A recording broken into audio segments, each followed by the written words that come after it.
As fans of Nintendo, we all know that there's a lot that they do well, and we also know that, well, there's some room for improvement, to say the least. One of those things that I would say is pretty important to start getting right given where gaming as a whole is headed as an industry is esports. In this video, I want to look at esports and how it's handled from a bird's eye view and then compare it to how Nintendo approaches it to see where they can improve. So let's talk about it.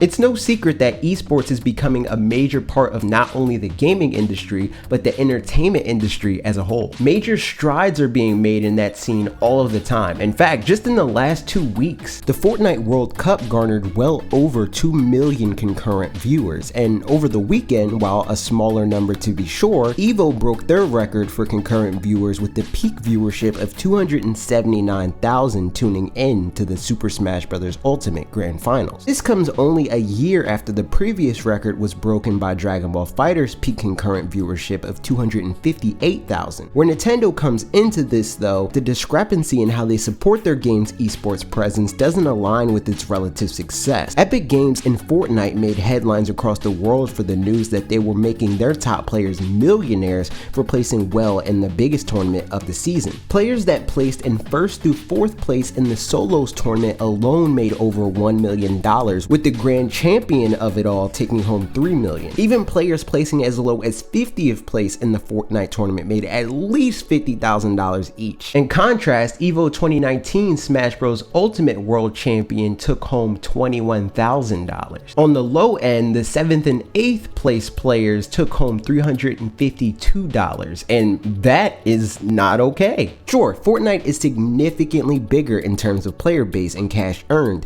but this kind of discrepancy is insane to say the least. Even when compared to the games that are significantly smaller at EVO 2019 itself, the winners of the Street Fighter V and Samurai Showdown tournaments made more money than the winner of the Smash Bros. Ultimate tournament did. This because in addition to the pool of money generated from player entrance fees, Capcom, SNK, and Athlon Games more than doubled the prize pool for their respective games out of their own pockets. These are both games that sold a fraction of the nearly 15 million units that Ultimate sold. So while the relative popularity of Fortnite can explain away the massive difference in prizes awarded to top players professionally playing their game, that line of logic gets muddied when you consider that Smash Ultimate more than quadrupled the combined sales numbers of Samurai Showdown and Street Fighter V. So what gives? What is Nintendo doing in esports?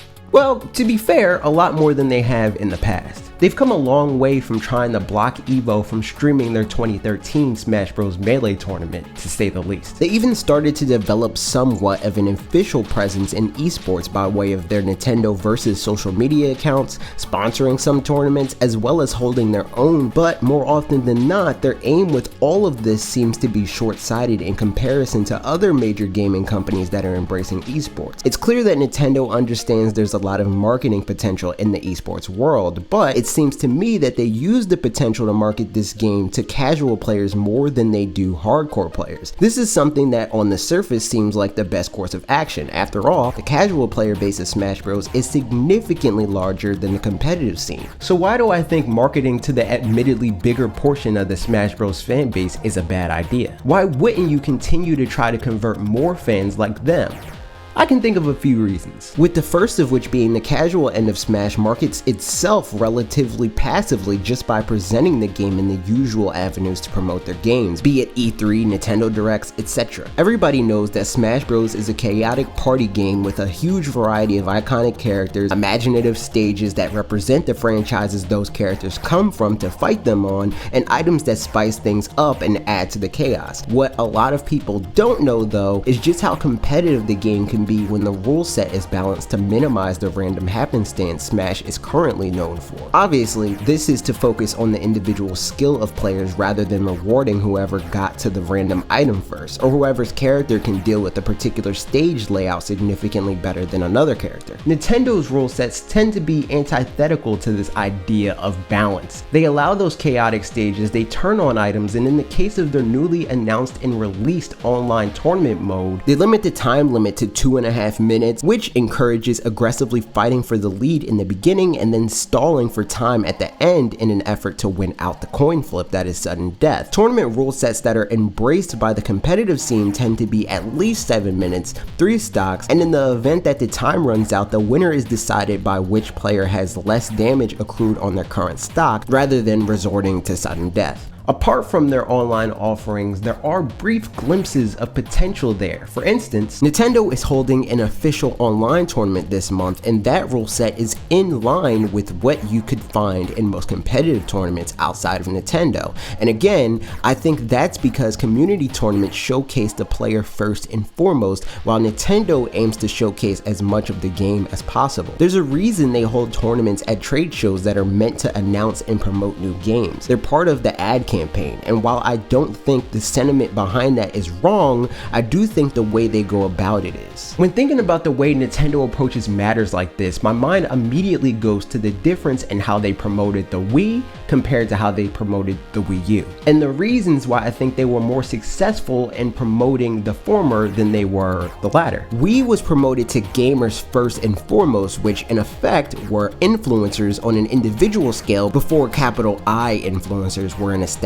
thing. They didn't need to aggressively market to the casual crowd in the beginning because the hardcore players could sell their friends and families on why they need a Wii way better than Nintendo ever could on their own. Meanwhile, Wii U was marketed to kids and families first and foremost, and that approach misses the mark since that audience isn't actively looking for stuff like this. That in addition to the fact that younger kids are going to be interested in what older teens and young adults are into. Marketing to them will inherently interest the young kids. I think the same can be said for promoting individual games and franchises. Appeal to the hardcore evangelists first and foremost, and they will do the bulk of the heavy lifting, reaching the rest of the masses. The vibrant competitive scene we have now is largely owed to those documentaries that began cropping up around the Brawl era. These lengthy videos chronicle the history of competitive Smash, and anyone that's even vaguely interested in competitive gaming on Nintendo platforms should do a deep dive on these. I think the response to these documentaries proves without a doubt that highlighting the lesser known side of Smash would bring in a lot more people that would inherently be more invested in the franchise than they would have if it was only being promoted exclusively as a party game. Party games are inevitably going to be embraced less than competitive ones in the long run because the audience for those games only pulls them out in social situations. Competitive players will play them casually with friends and family, sure, but they also spend a lot of time practicing, talking, and thinking about the games they play even when they're not playing them with their family and friends. That is a powerful thing to have for a company like Nintendo, and I think they could and should be doing more to facilitate that. That said, the issue isn't exclusive to Smash, although Smash Bros is certainly their most popular esport and what I would say is the most viable game for what esports typically is. It isn't the only one. In fact, there's more Nintendo games that are esports than I'm going to talk about in this video that Nintendo holds tournaments for occasionally. Splatoon 2 is also an esport that Nintendo supports on some level, but even less so than Smash, with the measly 6 tournaments I could find that rewarded prize money to the winners having a combined prize pool of less than $10,000, none of which was for an official Nintendo tournament either. Again, Splatoon 2 is a smaller game, but it isn't a small game by any means. We're looking at a game that to date sold over 9 million units. And though it's not Nintendo that runs these tournaments, it is a Nintendo property, so I think this next game is also worth talking about. Pokemon Company International tends to be a lot more in tune with the competitive community of their games. And while these tournaments still aren't perfect, they support them significantly more given that they foot the bill themselves for these events and their prize pools. The 2018 Pokemon Championships in particular had a $500,000 prize pool, with the lowest prize winners each earning at least $1,000 in prize money. It's worth noting that the card game accounted for the largest portion of that money,